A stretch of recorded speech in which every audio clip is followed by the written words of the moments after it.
Hello, everyone. We are super excited to have you on the Mud Club podcast. Thank you for joining us on a late Wednesday night, 8:30 Central for us people in Texas. We have a really special guest tonight. Joseph and I are super excited to bring her on. Her name is Rosie.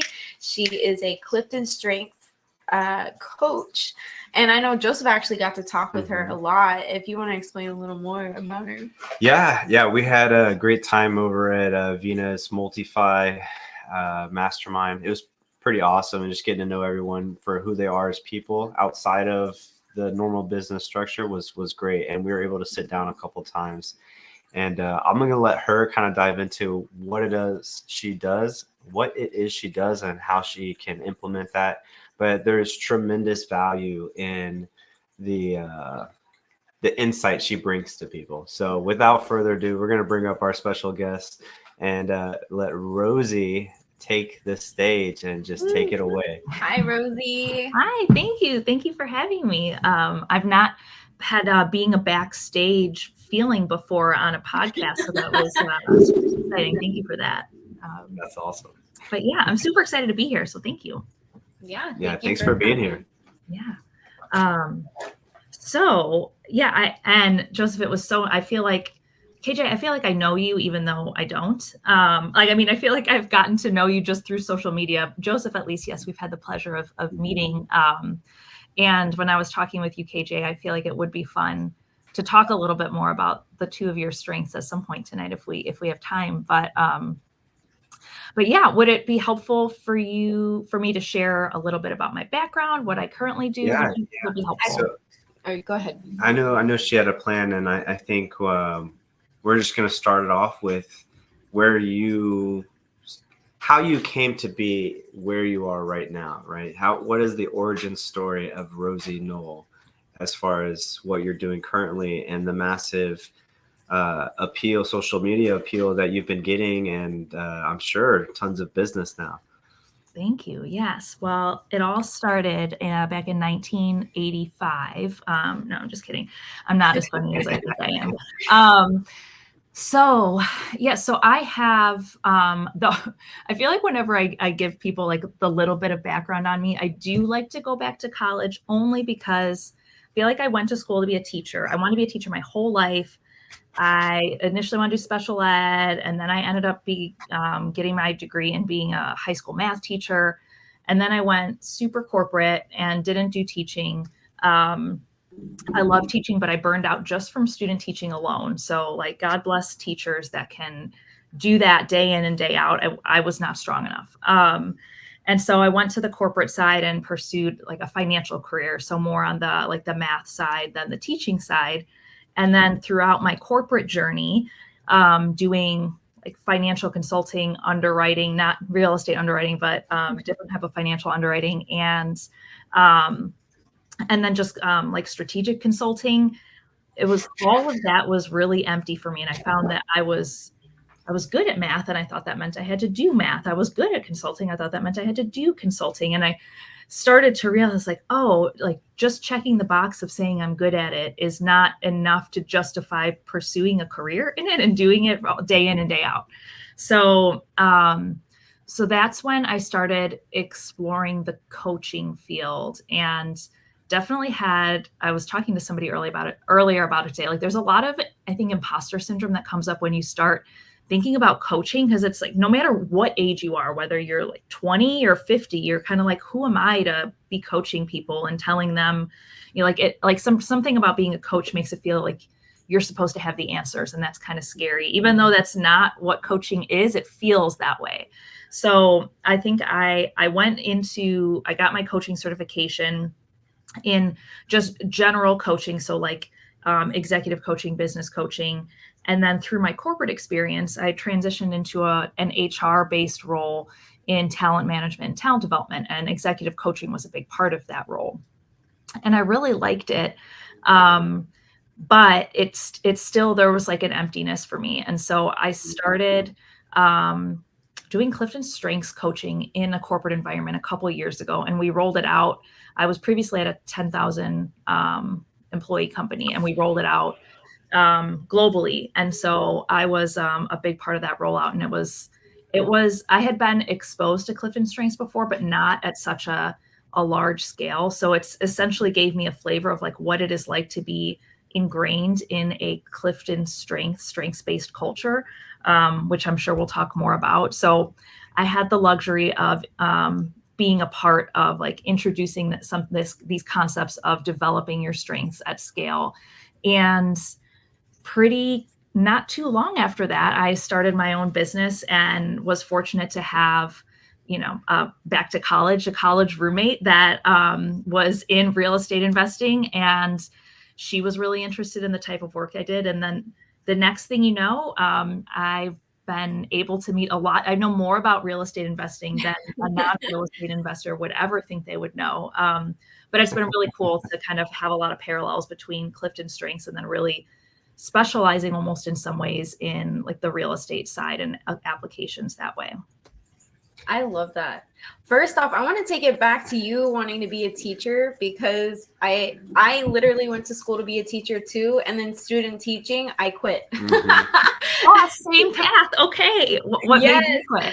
I found real estate, and I realized I could make 4 times the amount in way less time. And then on top of it, I was like, student teaching is you're working for free, a full-time job, plus you have to go home and make your money to pay your bills, and then you still have to do your schoolwork. I was like, how is this realistic? But anyways, I thought that was cool that we could connect in that way. And I would love for you also to like share with the viewers here, like, what is Clifton Strengths exactly? Like, for those who are like, what is this test? What are you talking about? Just for clarity. I know I realized as I was talking, I was using words that if you don't know what Clifton Strengths is, doesn't mean a whole lot. Hey, it's all good. We're about to get into the meat and potatoes. This is right here. I just got hungry. Yeah. Okay. I'm like, I don't think I'm funny, but I feel like when I'm nervous, I get full of like mom and dad jokes. So I apologize. Those are the best. I love mom and dad jokes. Those are the best. So, okay. So Clifton Strengths. My dad literally sends me dad jokes every week. Dad, sorry, I glitched there for a second. But my dad literally sends me dad jokes like every week. It's pretty funny. He's teaching you to how to take the role of being the primary dad joke person in the family. So I hope you take his place with the jokes. Oh, I'm ready for it. You're ready to step into that? Let's do it. Clifton Strengths. Yes. So Clifton Strengths. So in general, what initially interested me on coaching before I discovered Clifton Strengths was I always felt on the corporate side that I got more energy from helping my coworkers than I did from helping my like consulting clients.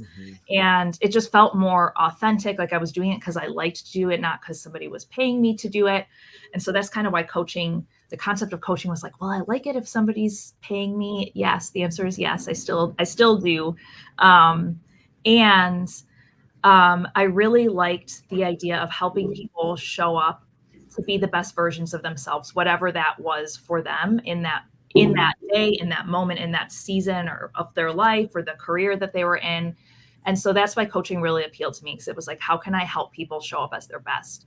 And so then after doing coaching without Clifton Strengths, discovered Clifton Strengths, which formerly was called Strengths Finder. So if some people knew it as Strengths Finder, they rebranded a couple of years ago. So synonymous, Clifton Strengths and Strengths Finder. So I found it a couple of years ago. I didn't really understand it. Once I took this assessment, I didn't know what it meant or really how to apply it. And it wasn't until I started to go deep into getting trained on it that I understand all the applications. And so essentially Clifton Strengths is an assessment that looks at what talents a person has, and then it helps them to identify what are they the most talented at and the least talented at. And what I think is really cool and unique about the assessment, several things, but the way that they define talent is something you naturally do, feel, or think. So it's not, and specifically that can be applied productively. So anything you think, do, or feel that you can apply productively. And so when you use that definition, it can be a lot of different things, which is cool because when you use that definition, that means everybody has talent. And, but like it can also be overwhelming because there's an infinite amount of things you could possibly name that people could be talented in. And so what Clifton Strengths did is say, okay, there's an unlimited amount of talents that fit this definition. Let's start grouping them together and find like similar themes among these types of talents that we see with people. And so that's where Clifton Strengths has come up with 34 different themes that they think covers all of the talents that there could possibly be out there. So everybody has a number 1, everybody has a number 34. The goal with Clifton Strengths is to rank order these themes and find what's up at the top and pour your time, energy, resources into growing, deepening, strengthening your greatest talents, and then figure out strategies for those things that are at the bottom. But don't waste your time there. Don't do the traditional development model we all grew up with that says, oh, you got things at the bottom, got to get them higher. This is saying like, we're all going to have things that are high. We're all going to have things that are low, things that we're talented at, things that we're not. Lean into the things that we're talented at, figure out strategies for the things that we're not, because there are, math background, I could bore you with a lot of really fun statistics for me about all of the research that Gallup, whose assessment this is, has done around the power of working from strengths versus trying to work from your weaknesses. So essentially that's what the assessment does. And then I coach with people to help them not only interpret the results, but also learn how to apply them to solve their problems, to work toward their goals, even on a day-to-day basis. Wow, that was a really good explanation of the Clifton Strengths. Like, I wish when we started like trying to figure out more about this stuff, that I could have just asked you that question right then and there, because that laid it out perfectly, exactly what it is. That was awesome. Yeah, when we found out about it, we were so stoked to just learn more about ourselves, right? And the insight that it's given us. And we haven't even like gone through a professional coaching program or anything, or session like that. Is we've just looked at it, saw our results, and kind of interpret that through our own conversations with each other and interpersonally, to relate ourselves to those themes and figure out how they relate in our personal lives and in our businesses too. It's been a really cool enlightening feeling, I think is the best way to describe it. It like really shows us like, wow, now I understand why I do a lot of these things, and I prefer to kind of stay focused in those areas. Yeah. So I don't know, do you want to add to that at all, or should we jump into the next question? No, I think you covered it perfectly, because when people ask, sometimes I'm like, I don't know how to explain it. So that was a perfect explanation, and now I can say, go watch this YouTube video. Yeah, we'll put that part right there. We'll send it to you. You can post it. I love that. Yeah, you can go into the next one. Okay. So you started learning about Clifton Strengths. You've created this business around this business model, and it's kind of all coming back. I know we talked a little bit. I don't remember exactly which strength it was, but your top strength was kind of perfect, and it's the exact reason why you're in this coaching role that you've put yourself. And it kind of what was your top one? I don't remember what it was. Yeah, so my number 1 strength is called input, which is usually, there's like a handful of themes that people ask, what does that mean? And that is one of them, because when you hear it, you really don't know what that means. The first time I saw it, I was like, does that mean I'm insecure and like I need a lot of input from people before I make a decision? Like, is that really a strength? But it probably, because of like preconceived notions I had of just with the words, I always say it took me a year to understand my number 1 strength, and it really did. And so part of that is motivating for me. I do not want it to take somebody else an entire year to understand what some of their results mean, because if I could have understood it more quickly, I would have done more with it again more quickly. So my number 1 theme is input, and the easiest way for me to think about input is input needs an output. So input means I like to collect, archive, take in information, data, relationships.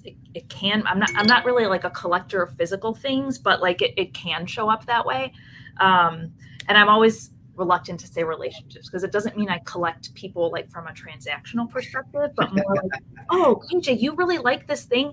I know, Isa, she loves this thing too. The two of you should connect. Like, it's like collecting relationships from that perspective. Like, I like to take things in because I think that they will be helpful or useful at some point in the future, whether I know what it's going to be used for or I just anticipate that it will have utility. That's more like on the research, on the research front. And so why I have found it so helpful in Clifton Strengths is, I think in the corporate world, all this stuff excited me so much, but it didn't really excite that many other people. So I felt like my input was just stifled because I'd be like, oh, look at this article I read about this thing, or I learned these new things about Clifton Strengths. And they'd be like, yeah, okay. Versus here, people are seeking the information. I'm like, Joseph, you have this strength, you could do this, this, and this. And it would help you like deepen it even more.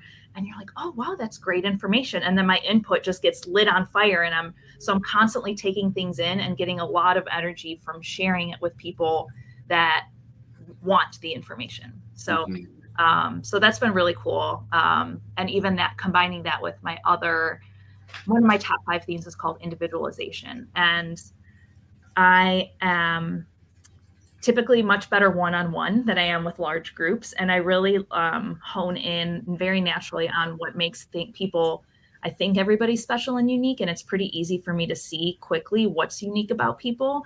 And so when I combined kind of like my natural relationship building ability to just see what makes people special with like all of the research and the information that I've aggregated, like I think those two combined are a big part of the why I find Clifton Strengths so empowering. Yeah, that was awesome. Another great explanation. And I can tell that having this knowledge that you do and really knowing it, like us, like we understand it, but we haven't like dove into it and really started like learning it, right? But you have all this, and I can tell that you know a lot about yourself, right? You know a lot about yourself in all these different areas, and it makes you, it comes across as very confident in yourself, which I think is really cool. And I think a lot of people can get to that place by doing something like this, even if it's not like this, right? Maybe it's not for everyone, right? But I think it's been really great for us. And just being able to kind of figure out those strengths is really powerful. I think after you take the test, you start seeing everything. You start understanding like, oh my God, all of that makes sense now. So I think that's really cool. And I think it's powerful too that like you're in the right community with the right people, because all of these people in real estate are people who want to like grow and build their mindset to be really strong and want to better themselves and want to make money and be successful, versus like how you were saying in the corporate job, people are like, I had to take that test because I was required to, not because I want to, and here everybody in the real estate world is like, why didn't we know about this? Like, here's my money, like tell me how to be better. So. It's really crazy. I think when I was first introduced into Vina's real estate community, I genuinely thought everybody was just being nice to me because they were in Vina's community and they're like, oh, Vina's brought her friend in, we gotta be nice to her.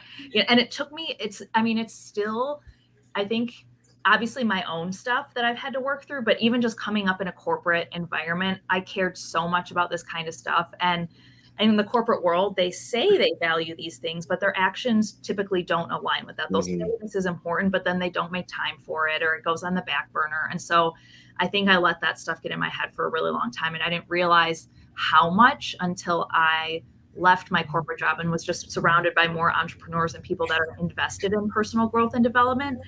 And I was like, these are my people. Like, where have you been? I thought the world was just made up of corporate robots. And now that it's not, like, the possibilities are endless. So yeah, but I'm still learning how to not be a corporate robot anymore, because I had to fit in for many years.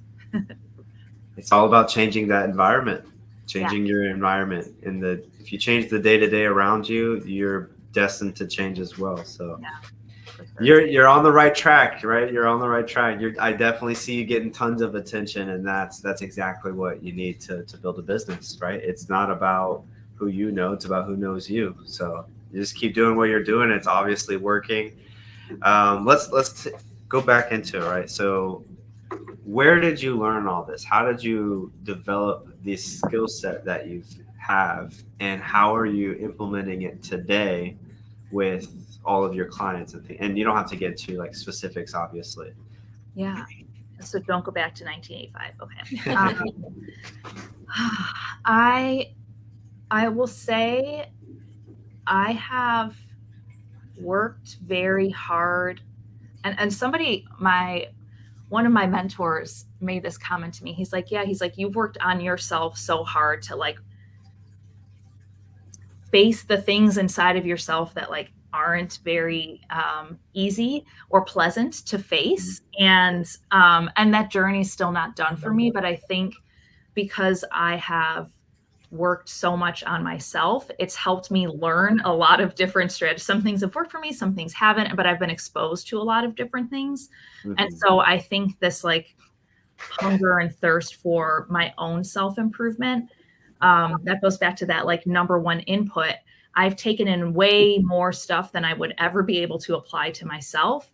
And so I think like it's just generally speaking with coaching, but learning different coaching styles, I've been in all different types of therapy, met with different therapists. Those are the things I learn in therapy, right? I'm like integrating into my coaching, the things I learned from other coaches, from other training programs I've been in, from my corporate world. So I don't think I really appreciated kind of the different eclectic like knowledge sources that I could pool together. And then honestly, the biggest thing for me with coaching has been like shifting into this space is trusting. Now I'm 38 years old. I've been, working I've been working since, college. So a little over 15 years, I've had a full-time job of some sort.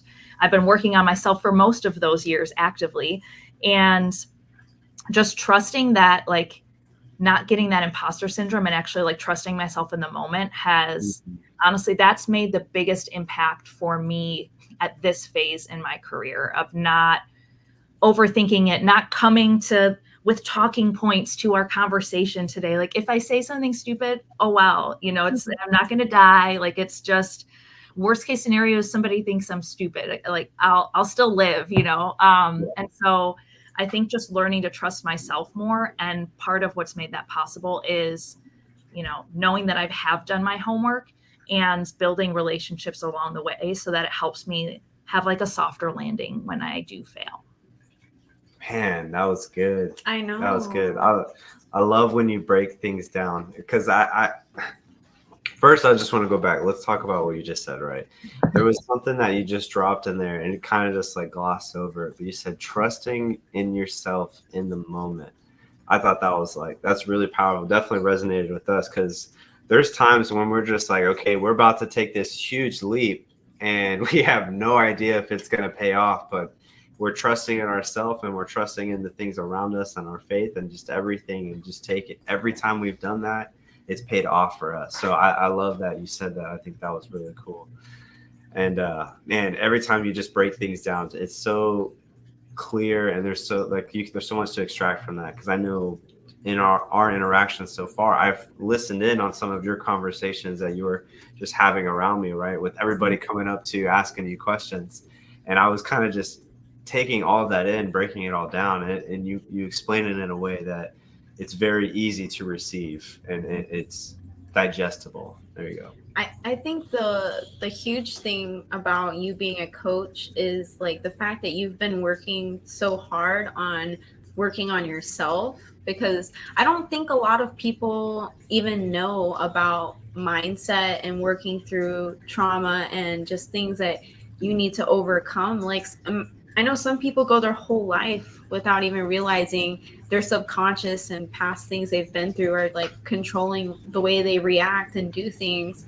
And so the fact that you've gone through multiple different ways of working on yourself, you bring so much value and sharing experiences that you've gone through personally and saying these are ways I've overcome this, while also implementing the Clifton Strengths. So I love that you're not just giving value on the Clifton Strengths, but also all of your experience and ways that you've overcome your past traumas and things you've gone through, and just insecurities that I'm sure we all deal with and stuff that like we're like imposter syndrome, like how do we get over that, you know? So I really love that you shared that, so thank you for that. Definitely. Thank you. And to be fair, like I have of course overcome some things, but there's some things have not, right, that I'm still battling with and working through, and I think and that's one of the fears, like as a coach, like, am I supposed to, like, I can't coach until I'm perfect. Well, guess what? I'll never coach then, because I will never be perfect. And so I think, like Joseph, what you said, like trusting yourself more, like learning how to, even though I know I'm an imperfect human, even though I know I'm going to screw things up, even though I know that I'm going to have periods or times in my life that are where I'm not trusting myself. Like that's just the journey, and I'm learning to accept that more, even if it's painful. Like that's and realizing the power of like relationships and community, that even when I fall flat on my face, if there's people that I love and trust in my life, like I'll be okay. Absolutely. And you got some pretty good friends. I am very, very fortunate. Yes, that's for sure. That's awesome. So where is your business at today, right? Because we've talked about kind of how you've grown, where you came from. Like what are you doing? What are some of the things you're doing actively right now in your business? Oh gosh. So I became a full-time entrepreneur on January 1st. So I left my W-2 at the end of the year. I know. It was like only 2 months ago. I feel like I've lived 10 years in 2 months. It's been but it's been, yeah, I feel like I've aged. So yes, I've been definitely, my list of things that I want to get to is a lot longer than the things that I can currently do, just because I'm only one person.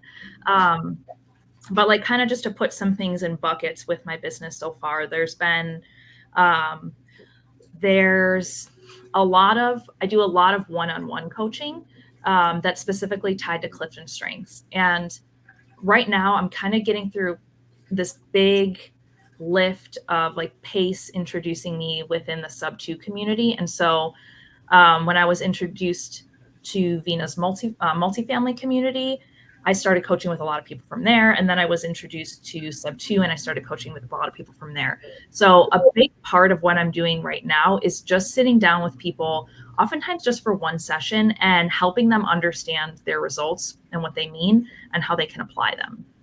And so it's almost like when I meet with somebody just one time, it's like a hybrid of a coaching consultation session, because it helps that give them more information than they could give if they just read the report or if they listened to some of the free content. And one session is enough to be dangerous with. Like once you start it's still a journey in many ways, but like it's like the pieces start to come together, and you can do a lot more with that. So a lot of that's happening right now just because of PACE pushing a lot of exposure my way. I have a series of ongoing clients where it is less about like, here's what your strengths mean, here's how you can use them, and more, what are your long-term goals? What are some issues that you're facing, and how do we integrate strengths so that you're using them strategically to like tackle your problems or approach your goals, etc. So that's where it's like I use lots of different coaching tools, but Clifton Strengths is one of the tools that is like a thread through my ongoing coaching. Other things like within my business, I do like workshops for people team coaching, whether it's a team as a couple, like a married couple, or it's, a large team or a small team of people. So those are always a lot of fun. And then some like ad hoc consulting work. So right now I'm doing a project with Pace on his avatar series and helping to map Clifton Strengths to the different avatars. And so that's been a ton of fun. So that's all the stuff that's like currently in my world, and it will continue to expand. But like I said, everything I just listed feels like 10 years worth of work that I've been doing in the last 2 months. Yeah, that's what happens when you get intertwined with the pace train. Yes, it does. Yes. I welcome it. My husband's like, are you going to sleep? And I tell him I will one day. But one day. It's been great. I wouldn't have it any other way. Man, it sounds like you're getting ready to hire an assistant. I do have a virtual assistant, actually through Pace's VA company. So oh, that's awesome. Nice. So I don't think he knows that. But I was like, oh, it's connected to somebody I know. There you go. But yes, and so hopefully over time that I will get more support so that I can focus more on this connecting more with people and less of the back end stuff. Yeah, scaling. Yeah. Scaling. So is the bulk of the people that you're working with, is it generally entrepreneurs, or is it more from your corporate / W-2 mindsets? Yeah, great question. As of like today, it's mostly entrepreneurs. Then there is a smaller subset of people that's either people that I am connected to from my own corporate experience, or people that I have been networked in within the corporate environment that would bring me in to do a workshop with their team, for example. So doing the team side of things, that's where I'm most frequently brought in on the corporate side. Less for one-on-one coaching and more for team-based coaching, including one-on-one. And what's really cool though that I've appreciated is, I think I told the first time I went on one of Vina's Zooms to talk about Clifton Strengths, I was like, Vina, like I could pull your report up, but nobody's going to care. Nobody's going to want to see it. I'm going to lose their attention. Like I shouldn't share my screen. I'm going to lose them. And she's like, what are you talking about? People aren't coming to this call because they have to be there. They're coming to this call because they want to be there and they want to learn about this stuff. And it did not compute. And so I feel like I really gravitate more toward working with entrepreneurs, but I've also found that the people in the corporate space that I work with are actually really engaged in it, right? Because they're not just showing up because their boss told them they had to be there. They're showing up because they're interested in this. Mm-hmm. And so it's been, generally speaking, I like the entrepreneur side better just because there's more of that investment. But the corporate side is just as great as long as there's that, like, I'm not just, like checking a box to come to this, because that is soul sucking for me. The actual intention behind it, that's what you're looking for. Yeah. Yes. That makes sense. Well, do you have any further questions, or should we dive kind of into what you guys were talking about? Yeah, I mean, Rosie has access to our stuff. Oh, really? Wow, you make it sound so. Yeah, I think it'd be cool to kind of give an example of like what your coaching session is like, and if you want, you can use us as an example. Yeah. I have so many reports up here. Well, yeah, and it's so funny she does have the secrets. She does. I do. Okay, wait, so what's helpful? I feel like when I was with somebody on their StreamYard before and I shared my screen, it didn't work out that well. Do you want me to share my screen or just talk to your stuff? We can try it if you want. Let's see what happens. Are you able to have access? I don't know. I think so. Okay. Let me see.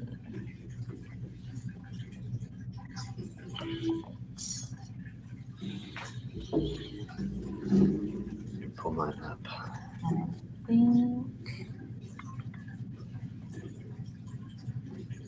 Tell me. I have the app. I love the app. Yes, and there's lots of like resources in in the portal too. All right, can you see whose results can you see? Oh, I see. Let me add it. There we go. That one's mine. Okay, can you see when I toggle to other people's or no? I don't think so. No. Okay. Yeah, for some reason it's only letting me share one at a time. That's okay. We'll roll with it. Are you able to zoom in at all? Yes, I can. Oops, sorry. Hang on. I'm gonna just share.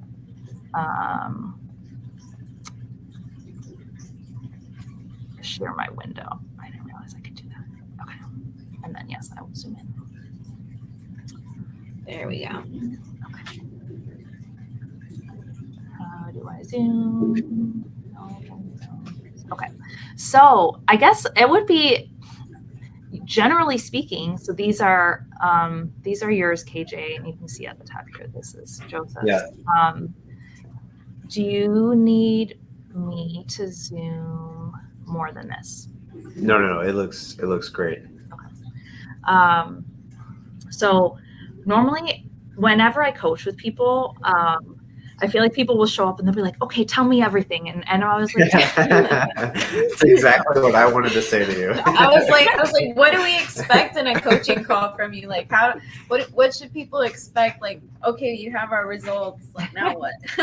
Yeah. So one of the first things I do in a coaching call is honestly have people tell me what their own impressions are of their results. So like what parts of their results resonate for them, anything that doesn't resonate, surprise them, confuse them, etc. It's more just overall impressions, because I think it's a really helpful starting point to A, hear what you already know and understand, and then B, anytime somebody talks that I'm coaching with, it's also serving as like data points for me where I'm like, oh, there's her woo showing up, or oh, there's her positivity showing up, etc. So it's always like two purposes when other people are when the coachees are talking. So I would love to hear, KJ, if you just kind of share some of your impressions or takeaways from your results.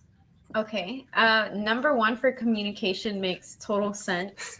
I'm known as the preacher of the friends. Like, I'm always like preaching about God or talking, or like I'm always like the one talking in the conversation. I can confirm. And like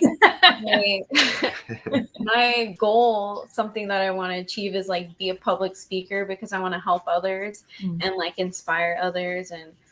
But imposter syndrome I'm dealing with. But I was like, oh my gosh, like that makes sense. And like, I feel like the significance plays into wanting to be a public speaker. Yeah. And then woo, like when we go networking, I'm like trying to meet as many people as possible.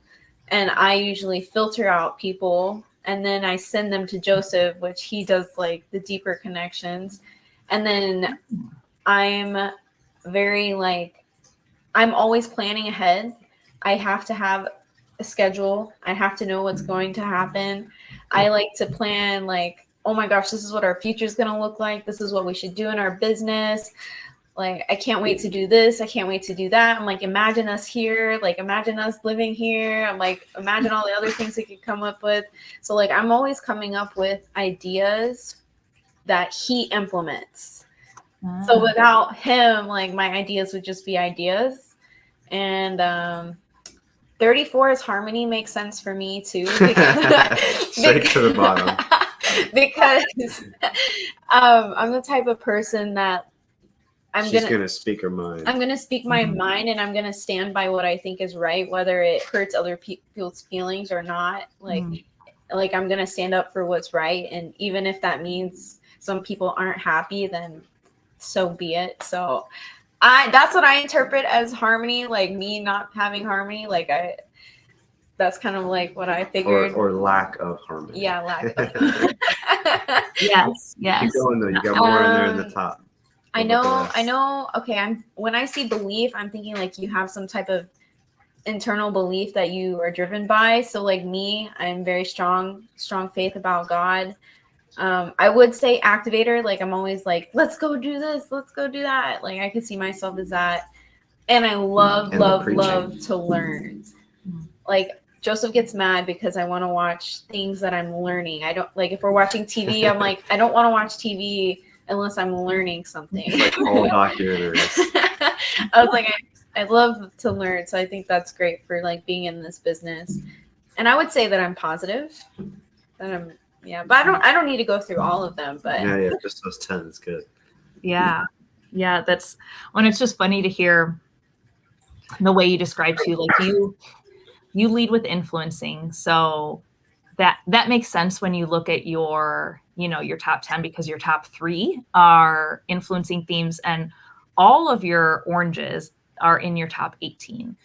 So it makes sense that you lead with influencing. You have a lot of them and you have up on the higher end.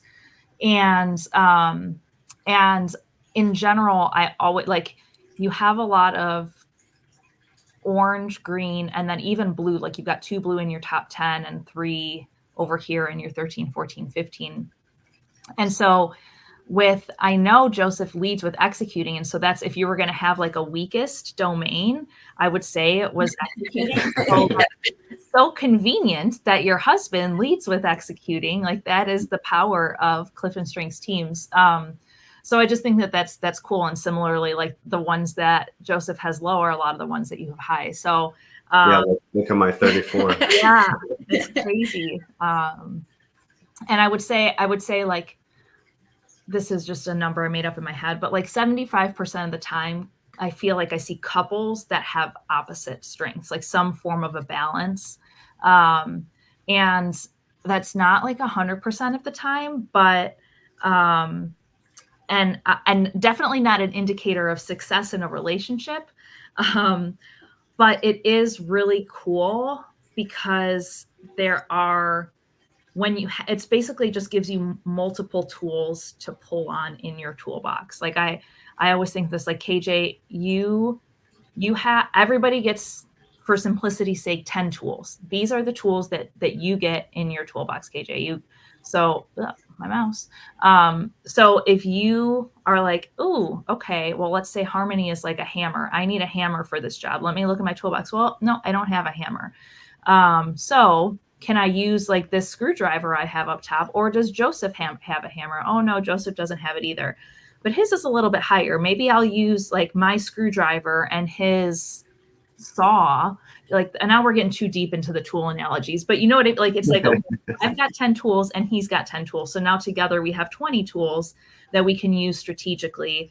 And that, I think, it makes relationships really powerful. And I think it also, like you both kind of talked about it a little bit, like it makes you appreciate the people that you work with in a different way. Because some of the things that it like shines a light on things you didn't see. And some of the things where you're like, the things that you do that kind of irritate me sometimes, like I now see that that's a strength of yours, and I can let you go do that thing, and I can let go of the fact that I felt like I needed to do it when you actually love it, and now you can just go do it. So I know, KJ, we didn't go like as deep into yours, because I feel like when you talked about Joseph, I was like, oh yeah, I already see this yin and yang.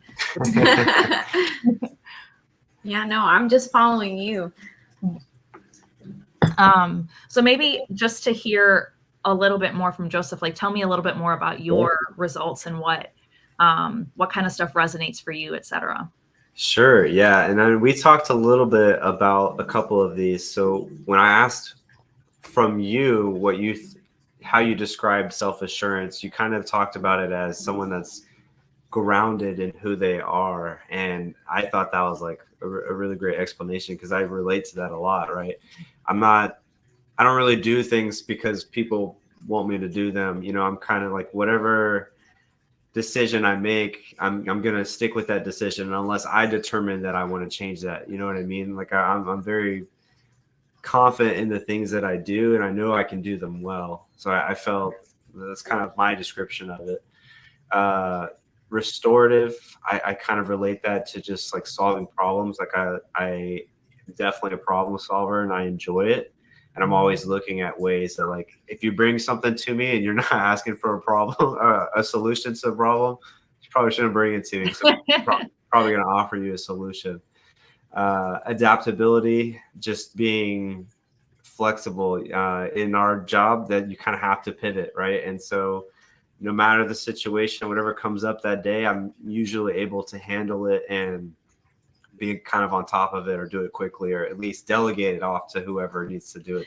I do want to say this may, like when you said, when you realize they do something that annoys you, but it's their strength.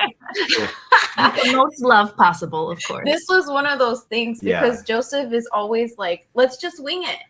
Let's just wing it. And I'm like, oh my God, like I need to plan things. But then I realize how it's a great strength in our business, because when things pivot and things like don't go as planned, he's very good at showing up for just winging it. And I'm like, okay, I need to stop like getting upset that he doesn't want to plan things, because now his strength is coming in. So I just love to connect that to what you said, because this made me realize that in that exact situation. Yeah. And it even said that was one of the weaknesses of that strength, or things to watch out for. Yes. And it is like, yes, then now that you know, like KJ, that, and I can't remember where yours is. Let's look at where yours is. So yours is still on the higher end, but yeah, it's not in your top 10. But yeah, it's like, now that you know that that's his number 3, and that is his naturally what he's going to gravitate toward. It's like, I feel like strengths are all about balance, not even balance, right? Like people used to say work-life balance. Now we say work-life harmony. And I guess I think of strengths in the same way. Like, it's like, figure out how to make them go like this. Like, it's not about this so much as it is like this. And so, yes, like, are there going to be, like, Joseph's adaptability is probably going to thrive in certain areas, and it's going to need to be balanced out by KJ. I feel like you guys have a couple. Oh no, that's right. You don't have. It's the strategic. That's what it is. She loves the strategic. Well, and it's actually really good. I noticed that because KJ, you're number 4 strategic, and Joseph, you're number 2 is restorative. Those are the 2 problem-solving themes in Clifton Strengths. And it's not uncommon to see, if you're high strategic, usually I see low restorative. And if you're high restorative, usually I see low strategic, which is what I see in your results. That's interesting. So it's really cool, because people that are high strategic they want to build the strategy, they want to plan the things, but all the planning happens up here. So they don't actually, like you said, KJ, you're like, I don't want to go do it. I just want to build a roadmap for it. And Joseph, you're restorative. So you are like, people that are engineers a lot of times are high restorative. Like, they want to get their hands in and actually like tinker with, solve, fix the problem. And so you kind of have this nice balance of like KJ, where you're going to see like, oh, okay, well, like, what are the patterns that I'm noticing? What are my plan A, B, C, D, E? Like, what are things that could go wrong? You see things that can go wrong that nobody else can see yet. So you're doing this pre-planning. And then Joseph is like, can get in there. He's like, okay, let's solve for the real problem, right? Like, I see, we're not going to treat the symptoms. We're going to figure out what like the root cause, and like, let's get in and attack it. And because you're high self-assurance, you will take some risks in order to solve that problem. Like, you might just say, okay, this is it. This is what we're going for it. So it's a nice balance, I think, that the 2 of you have, that to bring like the strategic problem solving and the like execution problem solving.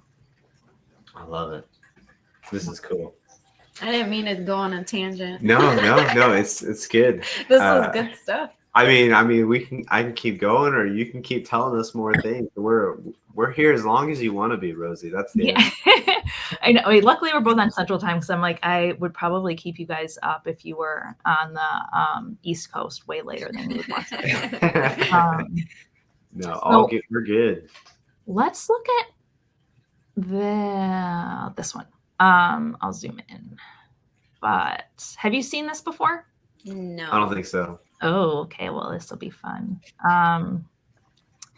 So what am I doing? All right.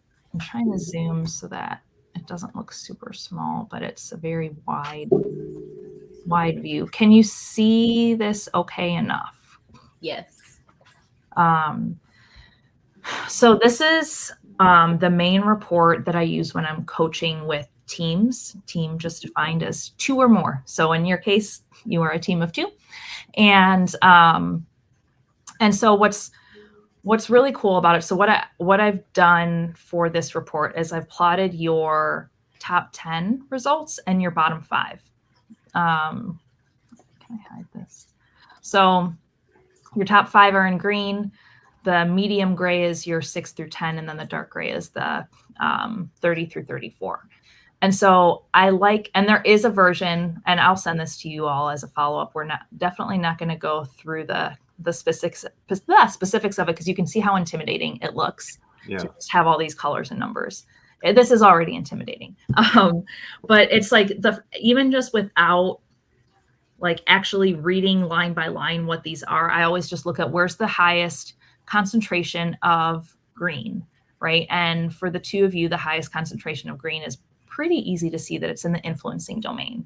So the 4 domains within Clifton's, the 34 themes are listed alphabetically here across the top. And then each of the 4 colors represents the 4 domains that the 34 themes fall within. And so you all as a team lead with influencing. So KJ, you lead with influencing domain based on your individual port. Joseph, though you lead with executing, the two of you together just generally have the most intensity that comes from your orange, which is actually the least, in general, influencing themes are the least common to have in your top 10. It's the least common domain to lead with.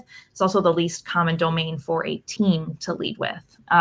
So We're a lot unique. Hey, what team? And there is, and I think I shared this at a minimum with you, Joseph, the least common themes, the 3 least common themes to have in your top 5 are, the least common is self-assurance. So like basically it's the least common to have it in your top 5, especially as your number 1. The second least common is command. I think Joseph, yours is in your like 13 or something. Yeah, right? okay. Yeah, there you go. 11. Oh, it's pretty high. So it's high. And then the third least common is significance. So your number 2, KJ, is. So we both have like one of the most least common. Yes. In general, the orange, but like those specifically are uncommon to see in your top 5. So what does that mean? It means you're special. So it means. I like the sound of that. It just means that. So I guess I'll contextualize what that means specifically to the themes that you have. So starting with you, KJ, with your significance. So significance is a theme that is, and in general with the influencing themes, the power of the influencing themes is when they are shared with others. All of these themes are powerful, no matter what color they are, no matter what the word is. And all of them is, there's how you use it with yourself, and there's how you use it outside of yourself, like with other people, with teams, organizations, communities, right? And influencing specifically, like has the most power when it's used to influence things outside of themselves. And so a lot of times what I see for people that have dominant influencing themes is they first learn to use it with themselves, and then it takes time for them to learn how to use it with others. And so I'll give an example, like with significance. So significance is like, recognition is really important to significance. And it's not recognition like, give me a pat on the back, I want to be recognized. It's recognition like, I want to know that my contribution matters, that my work matters. Like if they can't see why it matters or how it matters, it can be very demotivating for people with high significance. They typically think about things like legacy, and that's oftentimes important for people with high significance. And I've already heard some of that in some of the things that you've shared before, KJ. And then the third like big element with self-assurance is that they know how to elevate things. So even when you made the comment, like you want to get into public speaking, like they're really good at elevating things. And so why it can be so powerful when you have it in your top 5 is learning how to help other people elevate themselves, to help other people elevate their ideas, to help other people see why their work matters, why their contribution matters, right? Like it's like again, not about recognizing people and patting them on the back. It's about helping them see why what they're doing is important and why it matters. And so because not a lot of people have that in their top 5, I'll always say to the people with a lot of oranges, like, you do have a duty to share that with people, to help other people see why these things matter for them, because they might not see that without you. Vina's high significance, she shares it with me, and if she didn't, I would probably think that, my work just belonged in the garbage can. I mean, that's an exaggeration, but you know what I mean? Like, she helps me see why things matter. And so that's very much a gift of significance, that is like 10x in power as you share it with other people. That's really cool. I did not know that significance was like that. That inspires me, like, to go and do that. Yeah, you should go out and help more people. Her focus this past week and a half, 2 weeks, has been helping people. So if you're looking for help, you're looking for something, reach out, go blow her up. Yeah. And so to that, so like part of you, KJ, specifically, your top 3 are right here in the orange. So like, you want to make a big impact, and that ties to helping people, right? And like, a big part of how you can do that is leveraging your communication and your woo. So like, people with high communication are really good at, like, if somebody has a difficult time feeling heard or like describing what it is that they need or want, people with high communication almost can help like articulate on behalf of other people and help them communicate better. So that's another form of like, you can help people communicate their message. You can help communicate to them why their work matters. And like, woo has a charm about it, like the winning others over. And so a lot of times when people are high woo, they give people a sense of like comfort. And so I think like depending on your audience, it's like comforting somebody, making them feel inspired and engaged. That's both with your woo and your significance, and doing that along the way with like your communication and finding the right words. Like, you are a very natural communicator. Like, it doesn't seem like I don't have the right words for it. It just comes very natural to you. Like, you don't have to like hold something back or like wait to say like, how am I going to get these right things? It just seems like it just comes. And that is the power of communication that people that are not high communication don't have. So that's why it's such a gift to be able to share that with them. Yeah, communication is 34 for me. Down at the bottom. So, but what's interesting when you say that is because right before we hopped on this call, you were like, oh yeah, Joseph is like the MC or whatever. He's a good narrator. And when you said that, I was like, he's low communication. But then I was like, oh, but he's high self-assurance. And so that, like, to kind of tie to self-assurance and why like part of why it's rare and why it's so powerful when used with others. So self-assurance, Joseph, great memory. I still haven't found a different way to describe it outside of like a groundedness in who you are, because I really feel like that encapsulates it. But there's like additional layers that connect to that comment around, like, I think why you can show up with this presence and ability to like command the ship is one. So we already talked about like that groundedness. The 2 is usually people that are high self-assurance have like an ability to set direction. So setting direction for themselves, for their family, right, for their business. They can say, oh, yep, like this is where we need to go. And then the third piece is like, and I'm going to take some risks to get there.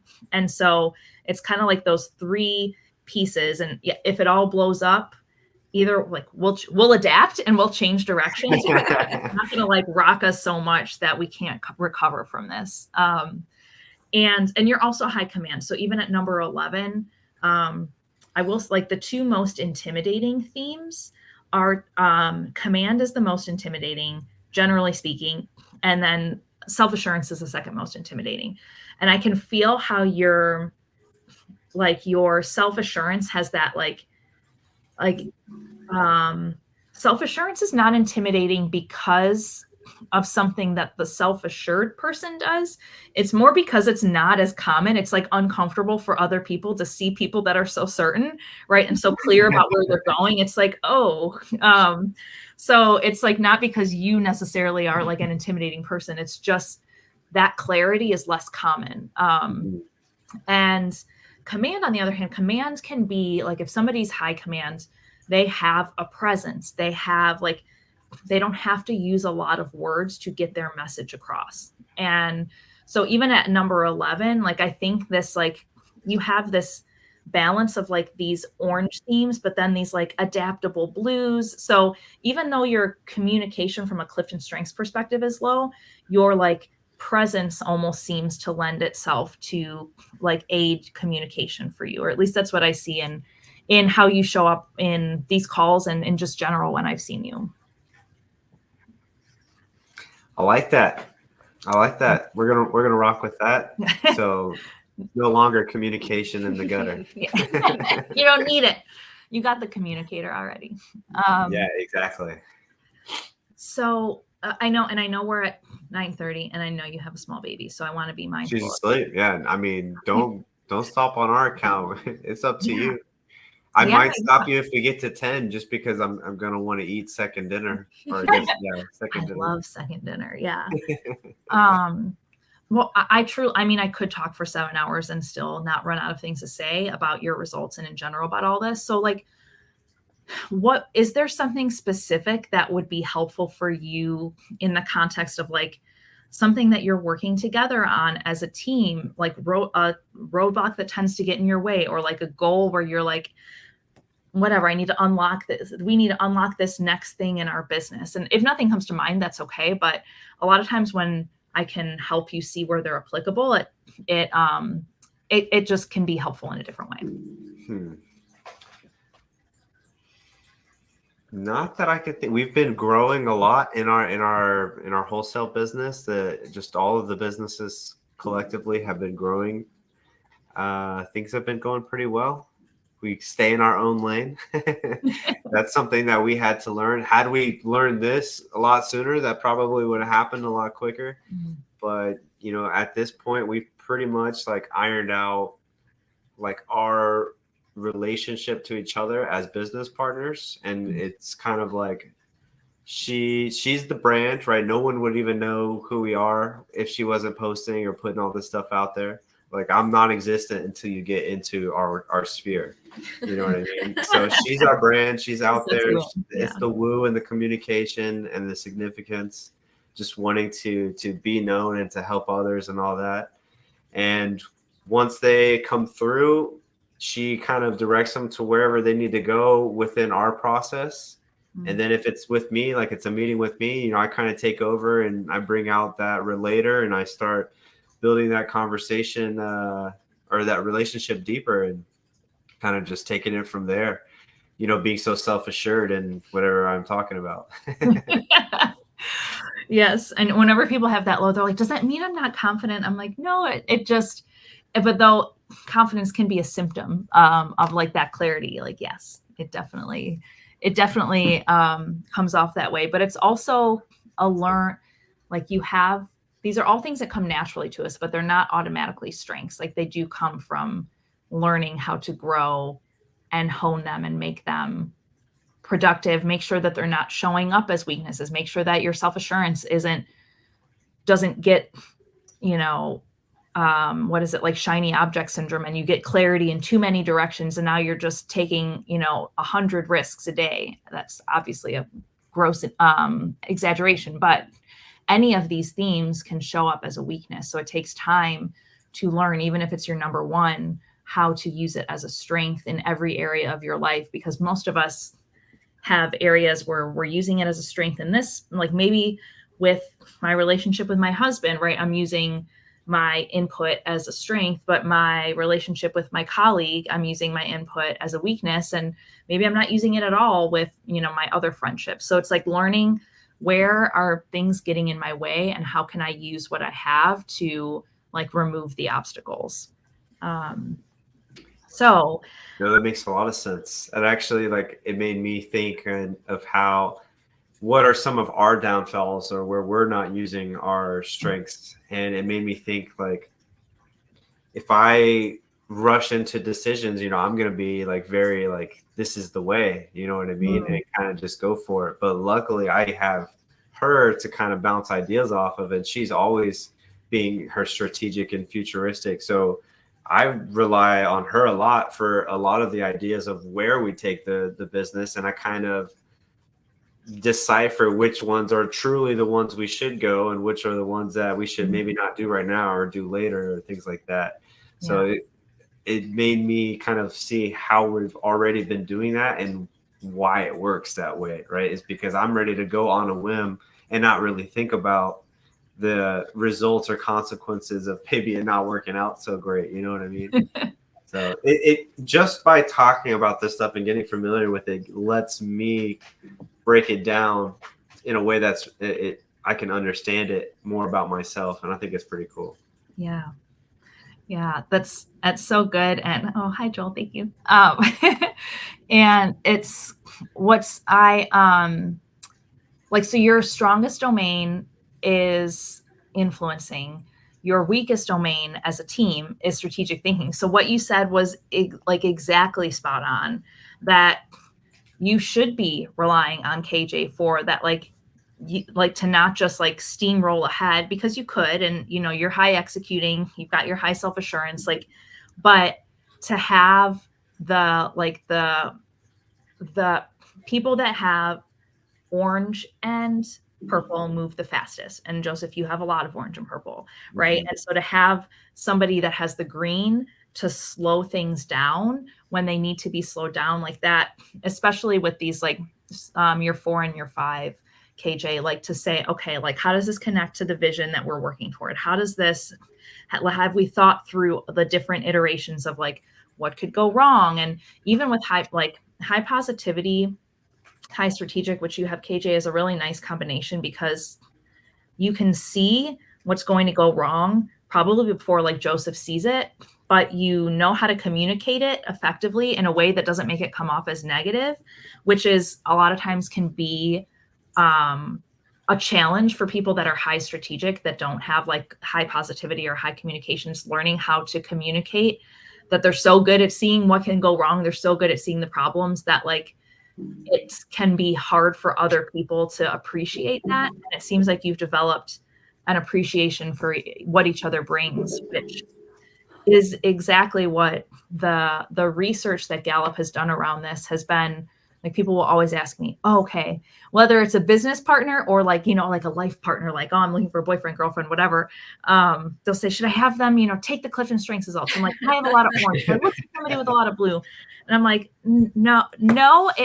And the research behind it says that the best, highest performing teams are not necessarily the most well-balanced teams. They have the visibility to each other's strengths and they know how to use them. And so, but like having a well-balanced team, that's like icing on the cake. If you can have that, you should take it, right? Like you guys have that. But yeah, like don't go date somebody that has different morals or values from you, or right, that like you can't stand to be around them, but they have the right profile for you. Like that's like, you still want your business partners and your partners in relationships to be people that are aligned with you in different ways, but strengths gives you totally different purview. And if you're super connected with somebody in all of the other like non-tangible ways, then with Clifton Strengths, even if you have a lot of similarities, you're not going to have the same dominant themes. And you're just like the two of you together build a strategy for like, what are you going to do when, I don't know, you need something that's both low for you? Like you don't have any like double dipping themes, but I don't know, like if you're both low deliberative or low discipline, like there are strategies. It's not like, oh, sorry, we're never going to be disciplined as a couple, right? You just figure out strategies for how you pull from the tools that you do have when you need to call on that. Awesome. So all of that to say, Joseph, what you describe is like what you naturally do within your relationship is exactly like that balance of the theme. So you could teach this stuff, the two of you. Honestly, like as soon as we took the test, I was like reading all about it, and I was like, "Oh my gosh, this is so fascinating!" I was like, "This is so cool." I think that's the learner. Yeah, she really did though. Like she's not even exaggerating. She sat for probably 3 hours just reading through all of the different themes and everything, and trying to just like dissect all of this. Yeah, so it was cool to like have you come on here and explain it from a whole different perspective than just reading it on the results. So everyone who's watching, I want to encourage you guys to go and like book a call with Rosie, because we'll first take the test. Well, I think she can give you a link for that too, but it's really fascinating to kind of see where your strengths are and what your lowest strengths are, so that way you can work on them. And not only that, but like most of the people that watch this are entrepreneurs or entrepreneur minded. So let's say you're just by yourself, right? And you're looking for a business partner. You could take this and have them potentially take that down the road too, and confirm that they have the skill sets of what you're actually lacking in. So there's a lot of things. That's just one example. I mean, you can, Rosie just came up with a $1 million idea, and you can like create a dating app based off of the Gallup strength test. So you never know, right? You never know. There's tons of things that could be done. Where there's a lack, there's a need, right? Or where there's need, there's money. I don't remember what I'm trying to say. It's one of those things where I'm going to say something stupid, and who cares? Exactly. Which it doesn't have to be perfect. And I would, and you both saying that, a common question that I get that might be helpful, and I honestly feel like this is probably something I can't talk about enough, because when I do, it gets misinterpreted. And I kind of see this playing out. Like, do either of you, do you identify with like visionary, integrator, like that? Does one of you say I'm the visionary? One of you say I'm the integrator? Yeah.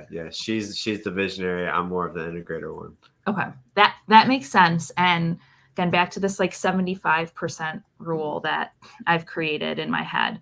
But like I would say about 75-80% of the time, people that either lead with influencing or have a lot of influencing in their top 10, depending on the combination, typically more often than not are visionaries, or a visionary that can integrate. Again, the combination does make a difference. People more often than not that lead with executing and or have a lot of purple in their top 10 are often the integrators. Not 100% of the time. There are people that lead with executing that are visionaries, vice versa. I have met with integrators that lead with influencing. It's not as common, but it exists. And then green and blue, those go either way. So like, but it doesn't surprise me, KJ, you have one purple in your top like 16. So I'm not surprised to hear that you're the visionary based on all of the fact that you lead with influencing and this purple. And same with you, Joseph. Like the themes that you have don't surprise me that you're an integrator, because you have so much purple up high. And sometimes there's like, where is your futuristic? Because I was going to say there's like, integrators that have visionary tendencies, visionaries that have integrator tendencies, etc. But a lot of times when thinking about this, like just from a partnership perspective, those like thinking about the 34 themes can feel really overwhelming when you're first learning about this. But looking at it in terms of the colors at its most basic, purple tends to be an integrator, orange tends to be a visionary, and then these kind of go either way. But these, relationship builder can have a lot of different applications, whether that's like broker relationships, right? Or connectors and community, and strategic thinking can be, underwriting and things like that. So there's lots of different ways that I see the colors show up with different avatars and different like entrepreneurial roles that people play. So I like to hit on that just in some of these types of conversations, because it helps to take it like from here to here a little bit more, even though there's no rules with Clifton Strengths. It does help to like start to contextualize it a little bit. There's no rules. Now you tell me. So I can just go and start changing my own colors if I wanted to. No. Well, you can't change your color, but like when I say there's no rules, like any set of strengths can do any job, career, path, whatever. Mhm. But just because they can do it doesn't mean it's always going to fulfill them. So yeah, if I don't know, if KJ, if you had a job where you had to be behind a desk, never talking to another human, head down, like just in spreadsheets all day, every day, could you do that job? Sure. Like you could do it, right? Would it suck the life out of you? Probably. But like, and so that's what Clifton Strengths is like. If it's energizing you, if it feels good, it's probably because you're working from your top 10. If it's sucking the life out of you, like you're accomplishing it, but you're like, I coach with somebody whose number 34 was strategic. And she was like, no wonder I hated my job. I did corporate strategy for 15 years. I was good at it, but I hated it. And so it's like, it doesn't mean you can't do it, but it does, like, if it's sucking the life out of you, if it just feels like a drag, I feel like there's a fine line between, is it draining me and dragging on me? And that, if that's the case, then that's probably because I'm not working from my top 10 and or working from the bottom. Or is it uncomfortable and I need to lean into the discomfort because it's going to allow me to work from my top 10. I just need to, like, that's not going to be easy. But sometimes I found that like entrepreneurs are so driven and they work so hard that they're like, oh, like I know, like somebody that's high empathy is like, I just got to keep going with the cold calling. And I'm like, no, you hate it. It's sucking the life out of you. I actually don't think you should do that anymore. It's wasting your time. Like that's not the strength that you bring. But like, I think there's like this, like, how do you figure out, is it discomfort or is it de-energizing? And that there is a fine line. And I like Clifton Strengths is helpful and almost like giving you permission to say like, no wonder I hate that, or no wonder I love that. And it's okay for me to put more into that thing. I love it because I'm really good at it and I don't have to do these other things. So visionary integrator, this concept of like the things that light you up and the things that like de-energize you, those have been coming up a lot in my conversations with entrepreneurs lately. Yeah, that's really cool how you related all of that. I can definitely see all of that for sure. Really quick though, Rosie, what is a good way for people to reach out to you if they want to start coaching with you? That is a great question. I have like a Calendly that people can, if they wanted to like order an assessment or book a coaching session. Other than that, like reaching out to me on Facebook, Instagram. Can I put my stuff in chat or does it not work that way? You should be able to. If there's a spot, you can do it and I can highlight it. All right, let me do that. If anybody got value from this, please make sure you like and subscribe and shout Rosie out on Facebook and in the groups and on Instagram. Give her some love. Yeah, go follow her on Instagram. She also has a, what do you call it? Little mini mastermind on Facebook that she puts out a little group content like this, similar to this, but a little bit more in depth. Go check that out. Thank you. Yes. Yeah, I can drop some of those links. You know, in my head, I was like, I should have all of these links ready for this conversation. But then, you know, my 4-year-olds wanted some extra snuggles. The same thing happened to me last night, KJ, when we talked. And I was like, you can't say no. Like snuggles or get my links ready. Like, sorry, links, but you're gonna lose that battle. Yeah, I would have took the snuggles.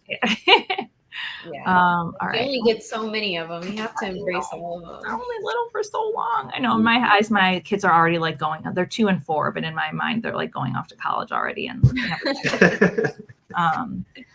so I just dropped my Calendly. My free Facebook group is here. I'm doing a call. It didn't work. I'm going to do a free call next week that goes like deep into Clifton Strengths topics and people can bring like their questions there. And then at the Rosie Noel is my Instagram handle. So you can always reach out to me there, send me a message if you have questions about anything. But yes, I try to do one free Clifton Strengths call a month and allow people time for Q&A if they took the assessment, but haven't done coaching and just want to get some questions answered. I like to be able to do that for people live or even just in my Facebook group too. Yeah, it's great. Sleep and breathe Clifton Strengths. I love when people just start asking you questions because it's questions that I wouldn't even think of. So those group ones are really great to be a part of for sure. I know, because everybody's strengths are at different, like, you know how they all play into each other differently. So it's cool to see different people's strengths and like how they work together with theirs. I'm like, I don't know. It's so fascinating. And then I'm over here like breaking down their entire life because they just told me what their Clifton strengths were. And so I'm like, okay, I see that. This, I don't know. Oh, there it is, you know, start breaking it down. Yes, it gives you common language, which is really cool. And it's very, very powerful to introduce it into like a community. So when multiple people have that language, it brings people together more quickly, which is fun to witness. That's awesome. Well, we don't want to take any more of your time. You've been on here for 1 hour and 20 minutes. We super, super appreciate you. We're so happy that you got to come on our podcast and share with everybody like the amazingness of the strengths test and how you can apply it. And I hope you guys sign up with Rosie. She really is amazing. It would be awesome for you guys to get a coaching call with her. Any last words? Any last words, Rosie? I don't think so. No, other than just thank you. It's been really fun to be here. It's been really fun to get to know the both of you together too. And now, KJ, I just need some time with just you. No offense, Joseph. That's all right. None taken. Now I need your life. But are you going to Squat Up Summit? Will you be there? I will be there. Okay, I'll be there too. So okay, that'll be fun. Yay. Are you both coming and bringing your kids? Or we are. We're actually flying my mom out there with us, so she can watch the baby. And the reason why is because we couldn't last that long without her. Yeah. Not even her without us. It's for us without her. So we're like, all right, Mom, you're gonna request off for these days. We're buying your ticket and you're just going to come hang out with Sailor the whole week. Yeah. Oh, that'll be so fun. Yeah, she's pumped. She's ready. Yeah, I'm excited. So it'll be fun to see you in person. Yeah, for sure. I can't wait. For the second time. Well, if you count each of those days, it's like the 4th or 5th time. It's true. It's true. Yeah, you're right. You're right. I was like, well, only the second time in person, but now I'm picking up what you're putting down. Yeah. So in those terms, I'm more of her friend than you are. So, wow. Yeah, well, I think you are kind of high competition, so that makes sense. Yeah, I think we both are. Up there. Yeah, you're number 7. 11 to 20 somewhere. When we play games together, we are no longer married. We're no longer. Gloves come off. Yeah. Yeah, and people will throw out. They're like, "Oh, I don't want to play games with y'all. You're all just gonna team up." Like, no, we're on everybody's team except each other's. It's just how it goes. I like it. Well, thank you, everybody, and we hope you have a great night. Bye, guys. Thank you both. Talk to you later. Bye, everyone.